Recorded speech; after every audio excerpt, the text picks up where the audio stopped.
I think I chose a different one.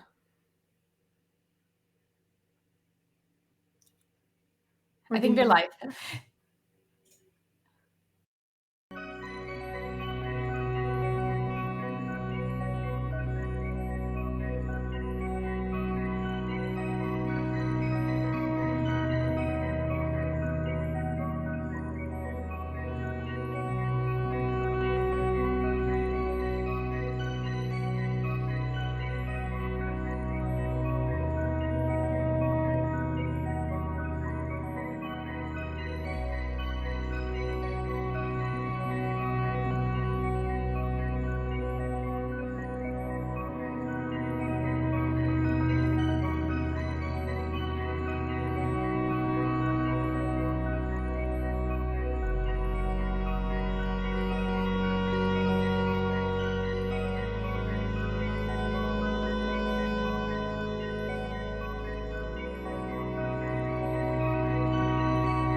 Hi, everyone. I'm so happy to be here today. Hi, everyone. I'm Theresa.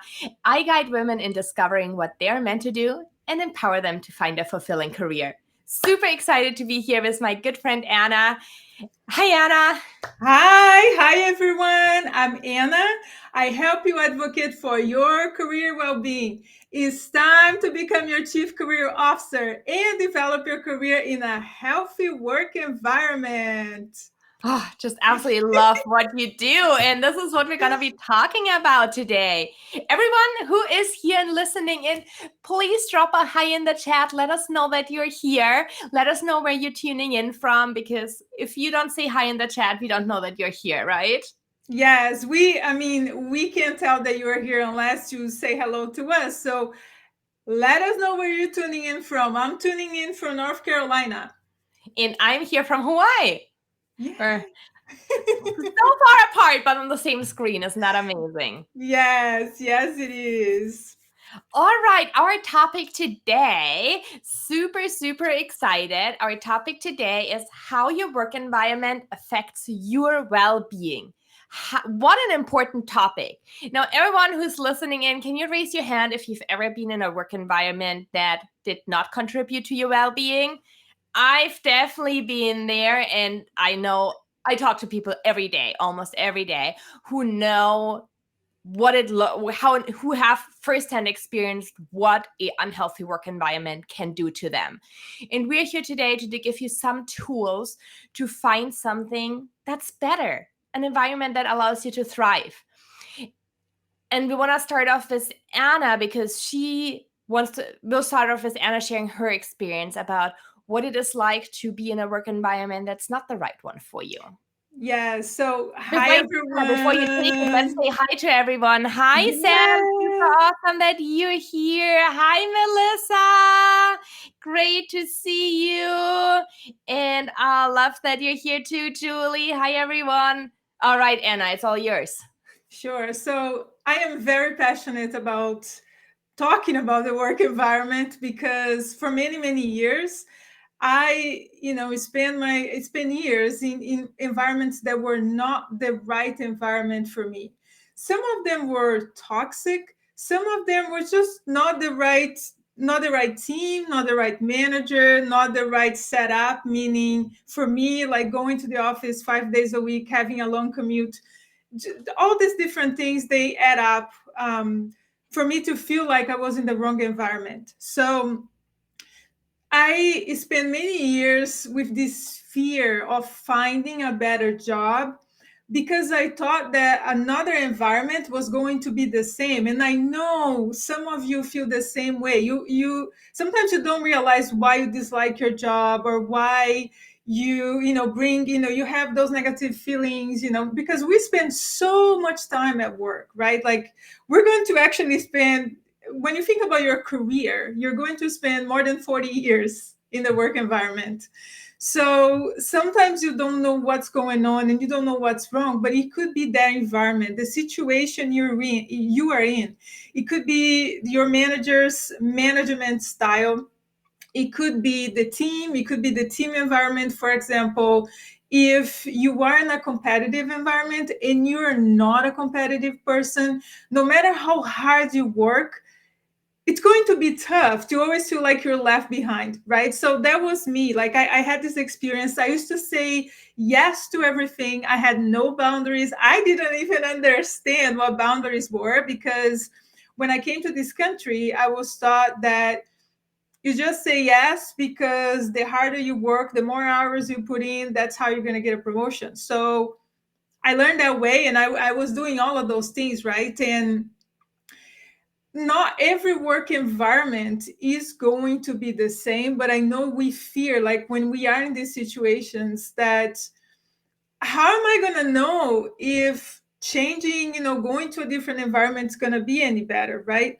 So a lot of us may suffer in silence, or sometimes we may have colleagues at work that, who we trust, and we talk to them about the situation, but it becomes that situation that you complain, right? And then what happens? You end up bringing the complaint or the negative feelings outside of work.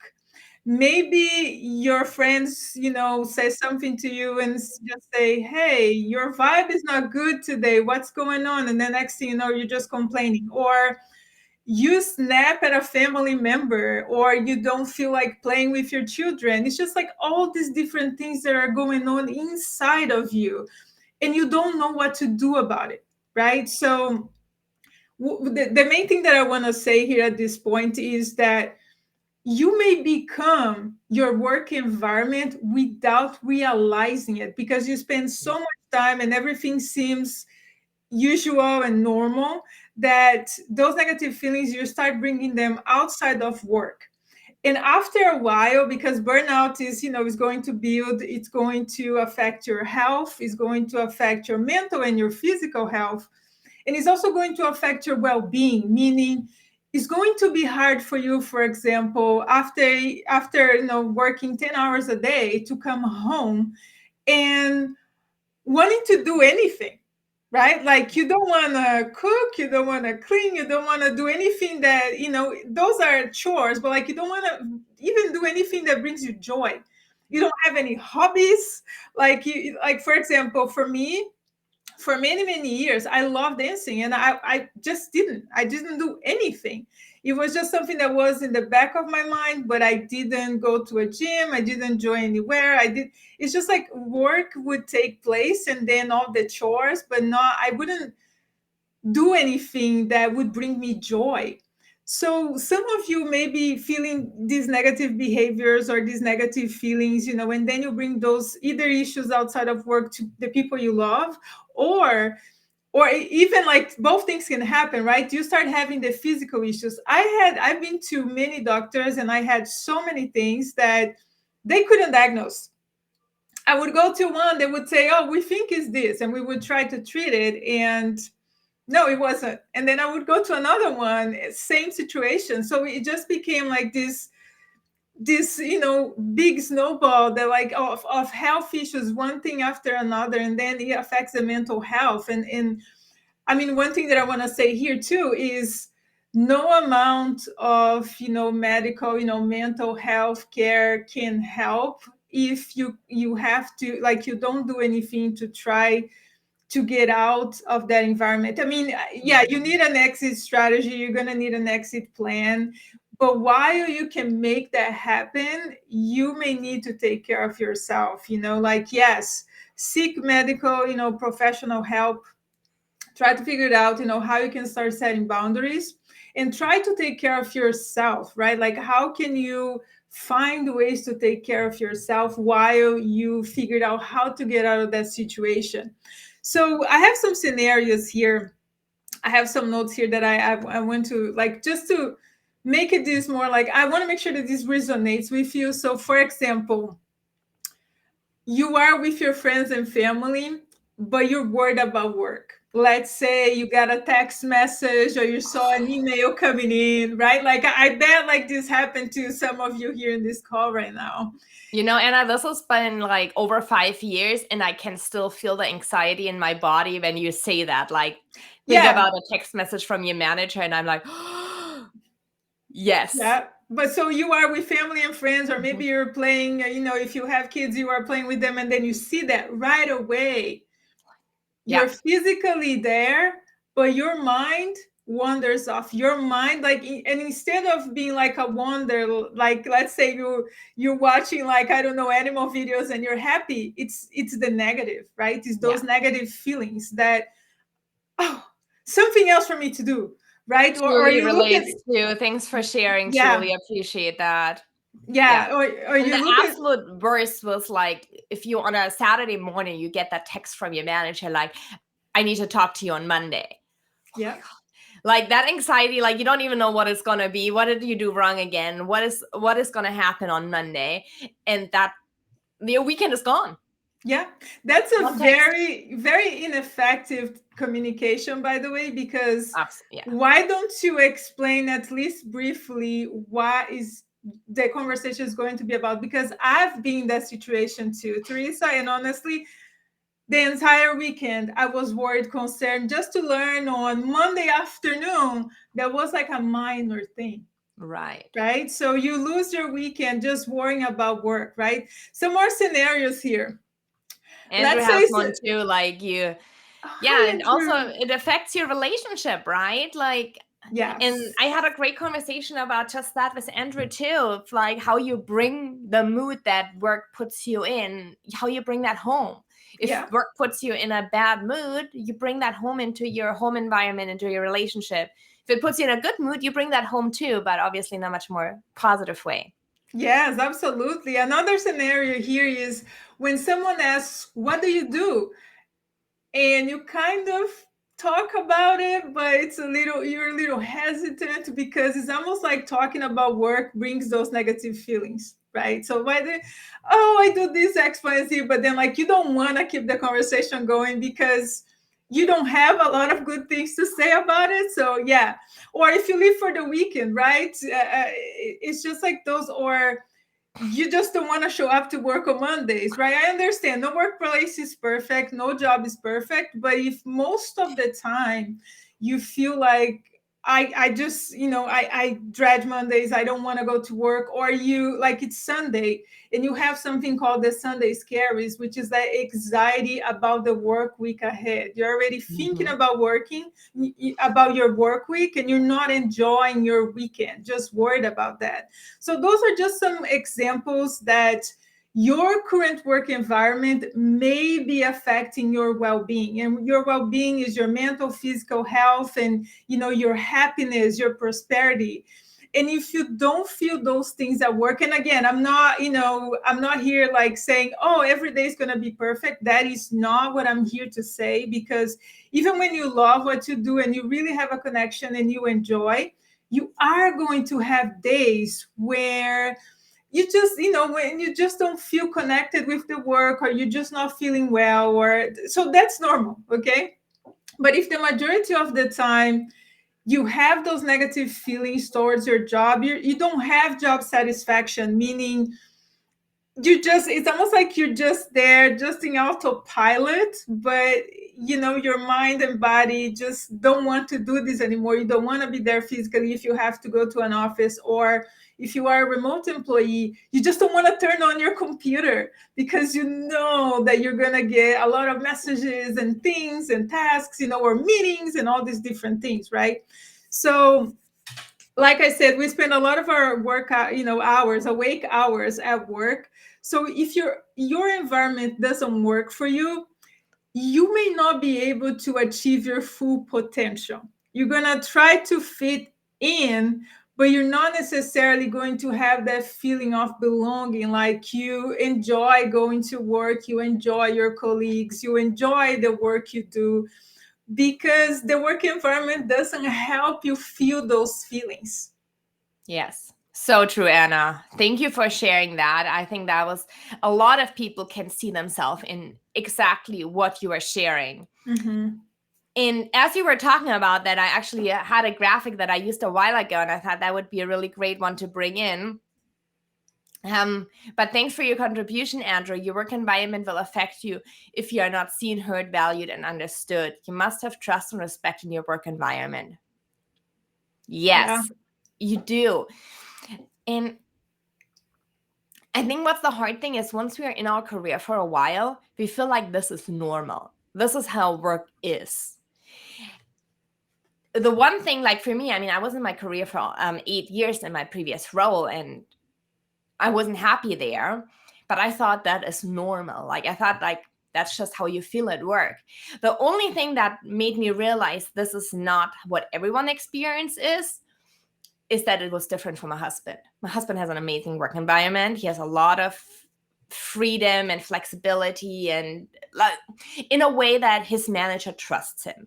His manager absolutely trusts that he's getting his work done. And as long as he gets his work done, there's no micromanaging, there is no unhealthy interference. Like he's just given this responsibility. And seeing that made me realize like this is not quite normal. But I wanted to share my screen here for a second and encourage you to really check in on how do you feel about your career? And this is a visual way of thinking about it. Are you in the green where you're thinking about work, how Anna said, like someone asked you about your work and your thoughts about your work? Are they in the green and you're happy and excited and you feel good about the work you do? Or more in the yellow orange where you're like somewhat unhappy or moderately unhappy? Or are you in the red where just the thought of work is like giving you a stomach ache and brings up that anxiety and it's making you sick and miserable? So think about it as a thermometer. And are you in the green, yellow, orange, or red? And then think about, okay, why is that? What are the specific things that make it, let's say if you're in an unhealthy work environment, what are the specific things that make it that I'm in this orange red phase? And what would need to change for me to be in the green? So this is a very visual way to think about your career health, about your health. And it really starts there because, as you know, I always love talking about clarity. But if you're not clear about what it is that doesn't work for us, and if you're not clear about what we would need instead, it's going to be hard to find it. We need to really ask ourselves the question of what do we value, what are our preferences? To give some examples, do you prefer a remote job? Do you like hybrid, or are you in the office? Right? There's no right or wrong answer. There's only what works for you. Happy to send that. If anyone else would like a copy of the Career Health Check, send me a DM and I'll shoot it your way. So yeah, just jump in the DM and say, send me the graphic and I will send it your way, of course. Thanks for the reminder, Andrew. Another question you can ask yourself, do you love being in a large company, or do you really thrive in a small, more maybe like a startup environment? Very different work environments, right? In a small company, there's often more flexibility. You might be wearing many roles. Maybe there's more growth opportunities. Versus in a large company's roles are very often well-defined, and there's a very more of a standard way of doing things. One works for some people, the other one for others. No right or wrong, just what works for you. What are the benefits you need? Do you need physical or mental health benefits? Is generous pay time often important to you? Do you need assistance with your student loans? Do you need a wellness program, retirement benefits? What are the benefits you need? That is also part of the work environment because it's not just pay. This all factors into pay. Mm-hmm. And the last one I think is so important. Which management style works for you? Because everything can be perfect. You can have the perfect work environment. You can have your dream career. If your manager is a nightmare, you're probably gonna be unhappy.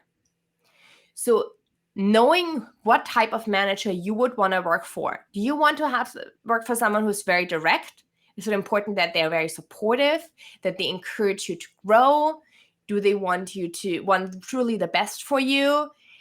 Are they more like the social butterfly, or are they very task-oriented? What is it that you need?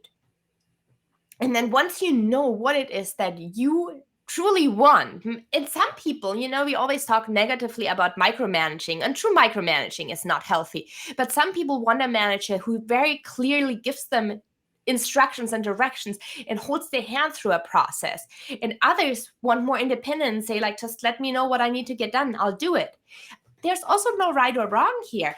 only what is gonna lets you do your best work. Mhm. And once you find your answers to these questions, then it is about talking to people. Think about companies you would want to work for and find people. LinkedIn is an amazing tool. Find people who work there and ask them the questions that matter to you. Because companies can write everything on their homepage or company values on a wall. It doesn't mean they're going to live them. So just reading the website and hearing about how great the work environment is not necessarily gonna be what it's gonna look like in reality. The only way to find out is by talking to people. Yes. You want to see that in action for sure. And that's the way, like, how do people feel about those, like Andrew is saying here, the mission, the vision, the values? Because it's easy to put that, on a wall somewhere in the office or on a website, but like, how do people actually feel? Do they feel any connection? Do they even know what those are? So yeah, I have a couple more questions here for you all, and that's now we're going to talk about career, the work environment when it comes to career development. So have you been a new hire and felt like everyone was dumping tasks at you? Mm-hmm. Have you felt your light dimming at work because no one sees or hears you, right? Especially if you are new, like you don't even know, like, how are you going to make people see or hear you or understand that, hey, I can actually do this, and show that you can work independently, for example, or do things your way? Have you watched your coworkers get promotions while you feel overworked, undervalued, and underpaid? Yeah, so in an environment, you are not alone, my friend, because I've been in all these scenarios before. And if you felt that way, let us know in the comments. We're here. Just say a yes. You don't even need to go further if you don't want to. But these are examples of why it's going to be really hard for you to develop your career in the wrong environment. And again, like, talking about something that Teresa mentioned, there's no right or wrong, like, meaning this is the perfect place and this is not the perfect place. It's more like, what is right for me? Yes. What works for me, not for the rest of the world? It's just like what suits me, not other people. So sometimes when we are in environments that are wrong, like they're not the right environments for us, it's hard. It's something that I said in the beginning. It's hard for us to believe in ourselves, to believe that we can find a better place. Sometimes we even doubt our skills, expertise, knowledge, and we can find ways to get out of that situation. But I'm here and I can tell you that it's possible. There's hope for you. I've done that. I've been in situations like this. So while no or workplace is perfect, and again, I want to say this because I'm not gonna, we're not here to say yes, you're going to find the perfect place for you forever. That's not the case. Um, there are going to be environments, and I say this in plural, there are going to be environments that might be good for you, that was, environments that are going to help you develop your career and thrive. So if, like I said, if you're not a competitive person in the wrong environment, it's just going to be hard for you to even feel seen and heard, because the more competitive people, they're going to be the ones getting results. How about you? You're probably going to be the person in the corner, or the quiet person in a meeting, for example, right? So some of the things that I want to say here that are really important when you feel like you are not in the right environment for you is to you have to process your feelings. You have to sit with your feelings and think about your work environment. What is not working for you? What do you think would be better for you in a different environment? It's important to sit with your feelings and try to reflect and understand what's not working, what do you think could work for you. Mm-hmm. So I'm saying this because you want to avoid falling into the same situation, because if you don't take the time to process your feelings and you just rush, right, without the clarity, like Teresa said, you just rush to get a different job, you may end up in the same situation, because you might not be able to see the red flags. So on Tuesday, I posted a short video of, I think there were like close to 10 questions about the work environment. I would have like probably 50 just to talk about it, because there's so many questions that you can ask.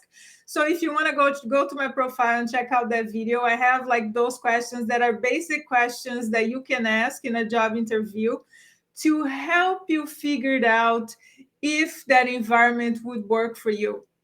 So now we're going to talk about the things that you can do, right? So think about your exit strategy. Why I'm saying, why I'm talking about an exit strategy, because again, if you have been in an environment that doesn't work for you and you have tried different things and you didn't see any results, or nothing has changed, I mean, the ultimate thing you need to do is possibly to get out. You may try a different department if you have that option, or you may need to try a different company, a different place. Maybe if it's your career, it's just not going well, or you don't want to do the activities you're doing right now. You may even think about switching into something else, right? So while you think about your exit plan and what that looks like for you, um, here are some things that I want to help you during that time, because the transition period, we don't know how long that's going to last, and it's going to look different for each person. So in my newsletter I published last Tuesday, not this week, last week, I have more information about this, but I just wanted to touch base a couple points here. These are just some examples, few examples. So you may want to seek the kind of medical help that you need. That could be therapy, that could be something else. Find ways to set boundaries with your work and not, work on weekends. Maybe have a conversation with your manager, discuss your workload, because sometimes we think that they know what's going on, but they may not know what's going on. Yeah. They can read minds. So sometimes you really need to be clear and specific about what's going on. And if you have the openness, talk about mental health. If you're feeling burnout, if things are too much, talk about it. So the other thing that I want to suggest here is work on your job search documents. You want to make sure that you have your resume ready, that you are preparing for interviews, because you never know when a good opportunity may come your way. So be prepared. So improve your self-care routine. Find ways to add things to your day. I also have a self-care checklist on my website if you want to check it out, just to help you improve your self-care routine, because it's important to take care of yourself while you are in this transition process. So find activities outside of work that will bring you joy. Do you like, playing a sport? Maybe try that again, or you want to do some art or something along those lines. Find something that brings you joy outside of work.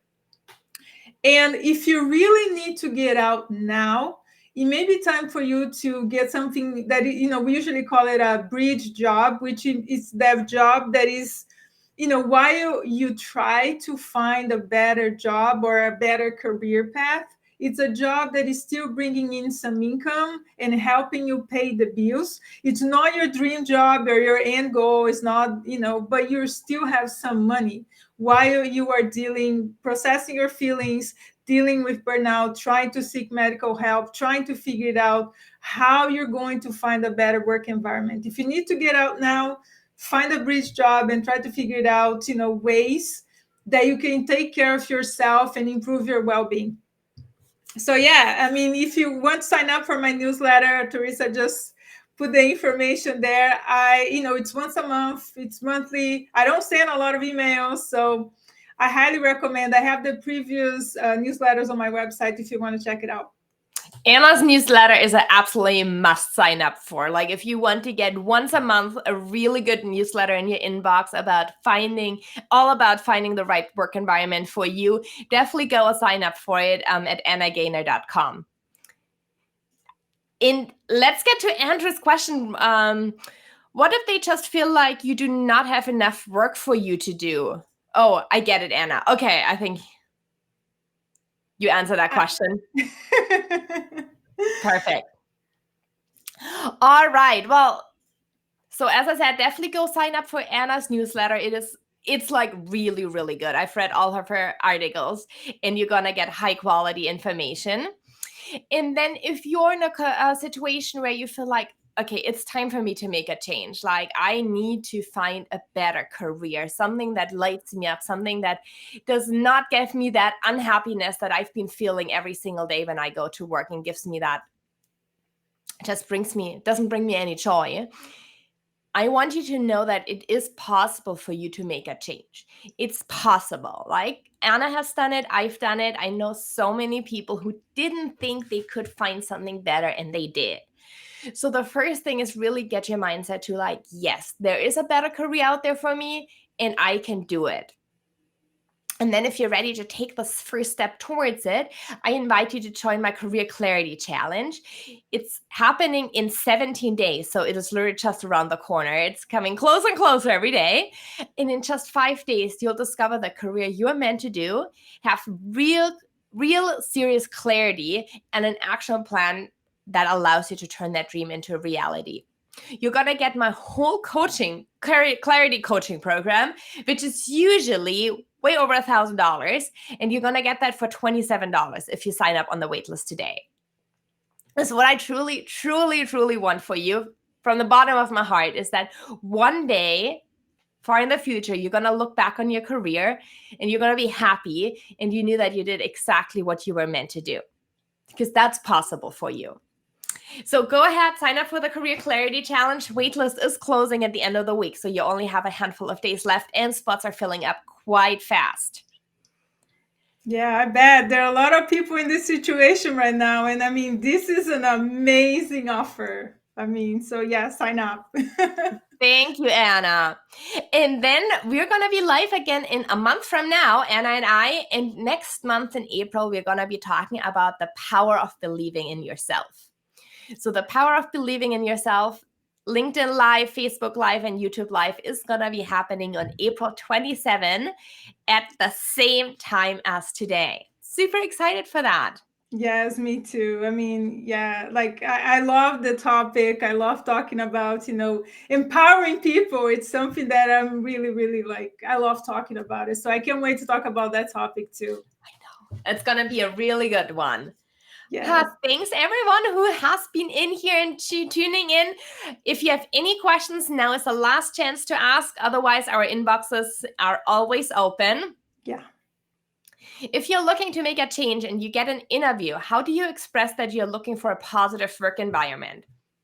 Do you want to take that one, Anna? Sure. So, Andrew, like on Tuesday, like I said, I have a short video on my profile that you can check it out. I would say you need to be very specific about the questions that you ask the hiring manager, not just the hiring manager, but if you have the opportunity to interview with team members, you also want to ask them certain questions. So, you're not going to show up and say, hey, I want to make sure that this is a positive work environment, but it's more like, what is important for you in a positive work environment? When you think about a positive work environment, think about, is it like your workload? Is it the management style? Is it the work and life balance? Is it flexibility? Is it the working from home? Think about those different things and try to figure out what would make a work environment positive for you. Or if it's something related to diversity, equity, inclusion, belonging, accessibility, find ways to ask questions that relate to that as well. So you're not going to straight up say, oh, I want to make sure this is this a positive work environment? Because a lot of people are completely unaware of the work environment, because the work environment is not just the place where you work, meaning the building, involves culture, involves management style, involves the work conditions, like how's the work conditions? Like, is the equipment ergonomic? Like, are you standing all the time? Are you sitting all the time? There's so many things that involve, the work environment. So I would say, think about the questions that you want to ask that would relate to what is a positive work environment for you, right? So what I would also suggest is all my posts are under career butterfly. So you can use the hashtag career butterfly and then add another hashtag to your search if you're on LinkedIn.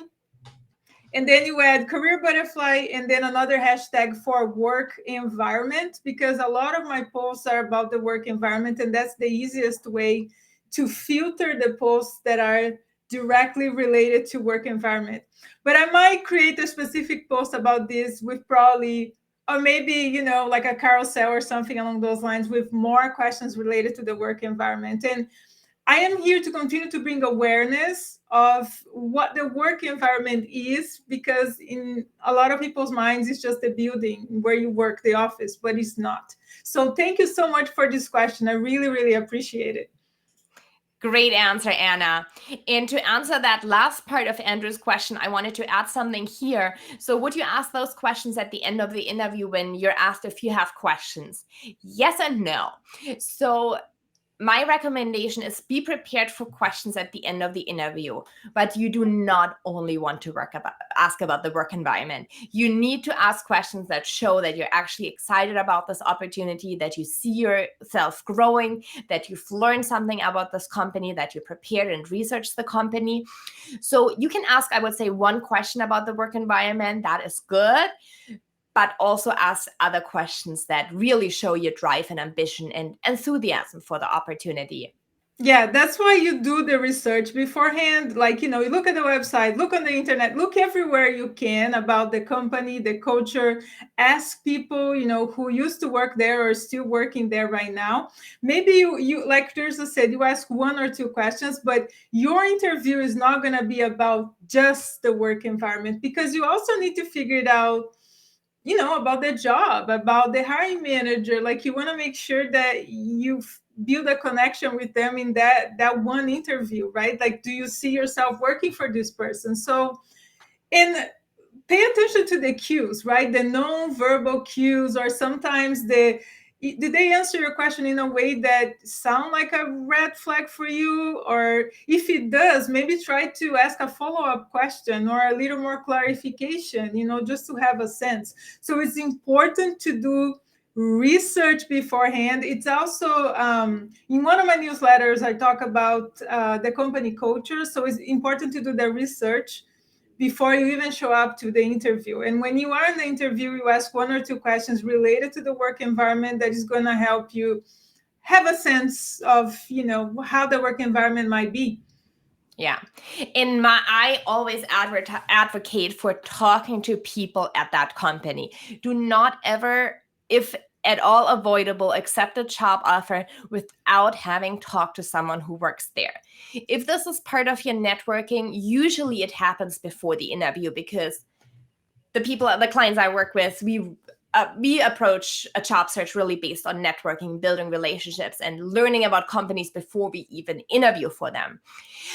So in that cases, you would already, throughout your job search, throughout the networking phase, learn so much about the company and the environment that by the time you get to the interview, this is aligns with who you are. Because if you found out before it didn't, you would have dropped that company off your list.